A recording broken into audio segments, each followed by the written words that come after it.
asked me to go there and speak to the entire planet.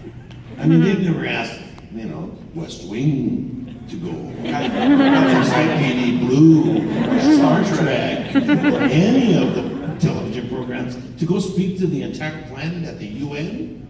Never. What are you going to do? Pop television informing the planet? I'm sorry, but we have more important things to do than to listen to the actors of a television show come and tell us anything. So what happens?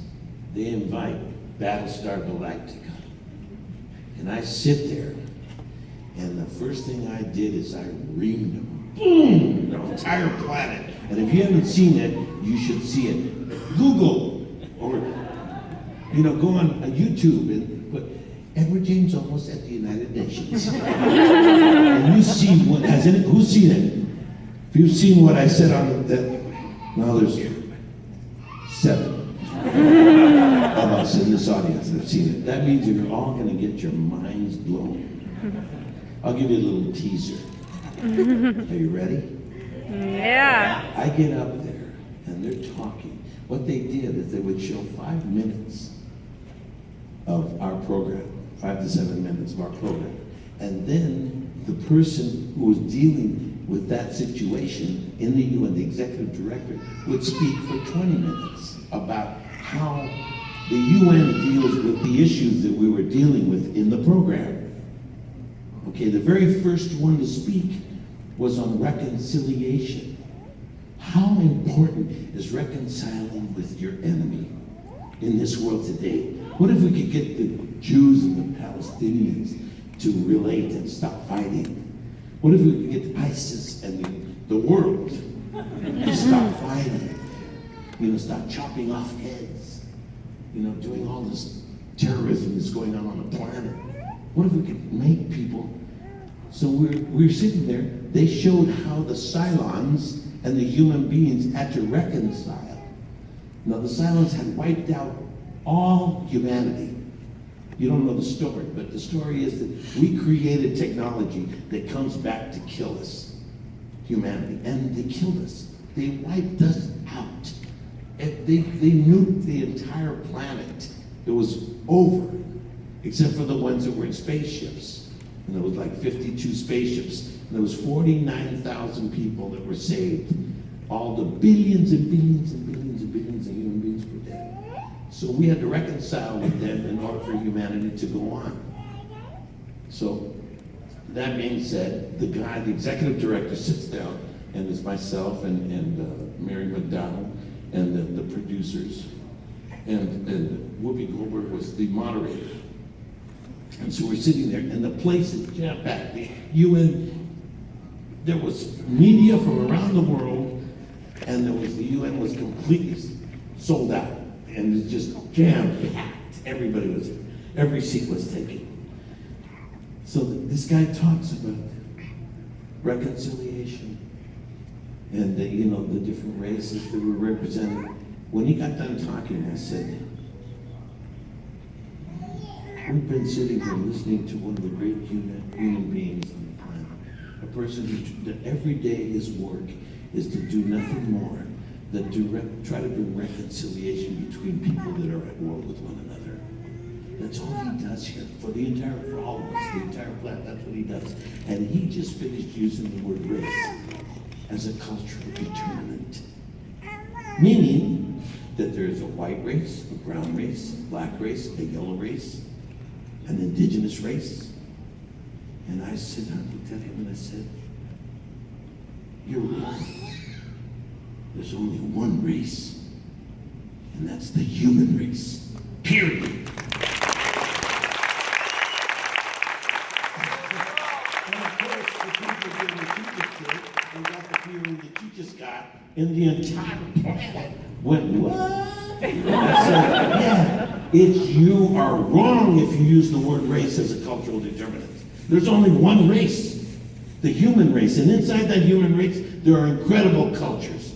There are African cultures, there are Caucasian cultures, there are Latino cultures, there are, indigenous cultures, but there's only one race. And I said it with as much as I'm giving it to you right now, and worse. I mean, I nailed her ass. You should see it. And at the end, you know what I did? I said, there's only one race, and that's a human race. So say we all. So say we all. So say we all. So say we all. So say we all.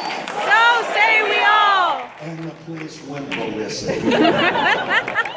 You should see it. It's on YouTube. And really, any of you that haven't seen Battlestar Galactica, I mean, I don't know why you're here. Yeah, maybe it's because I did Selena. Yeah. Battlestar Galactica, I mean, is an amazing piece of television and something completely that the culture needed at the time. Today it needs it. I mean, yeah. Today. Still, but I mean, at the time it was, you immediately, you hear the words Battlestar Galactica before the series was out and you think, I mean, 1980s, 70s cheese. But 70, 78. yeah, okay. It lasted 1 year. And then you see this program and just the cultural significance that it had. I don't think anyone expected it personally, and it became a commentary veiled. I think science fiction tends to do that well. It's kind of a veiled commentary on current events that wouldn't, like you said, with American Family, that would get shut down because it's too on the nose. Exactly. But you can say a whole lot more in sci-fi. We got away with everything. We got away with right to choose, right to life.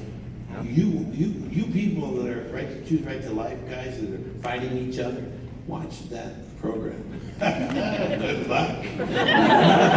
You'll come out of the spinning. Your brain will be, whoa, did they really say that? Religion. Woo, man. Get ready. Terrorism. Oh. Waterboarding.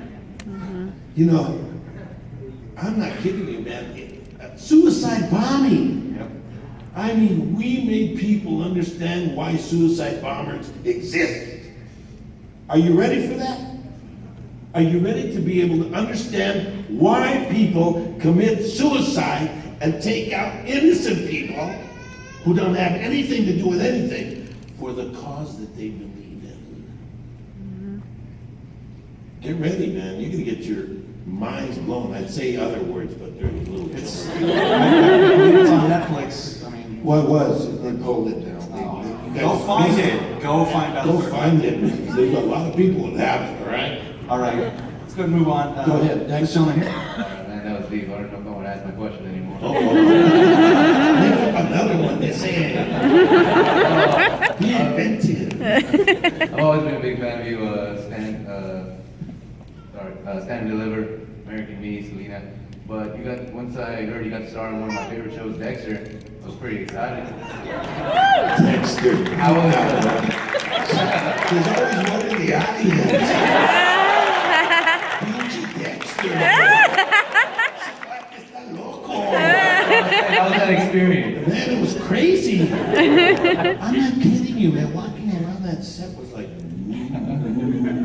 you think, because you're on a, set. And, oh, hi, how are you? Yeah, come on. These guys are serious. There was no laughter, no banter, no. Hey, Mikey, how are you? How you doing, Mike? Come on, man, Mikey, come on.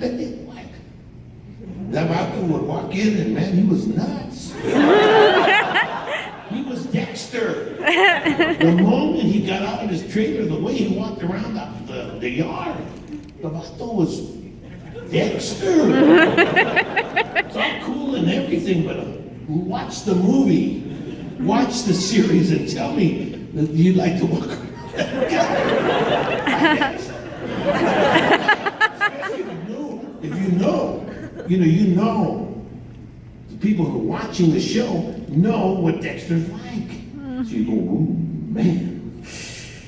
Wraps them up in cellophane and then chops them into little pieces and tells them, you've been naughty. You see this? There goes your eyeball.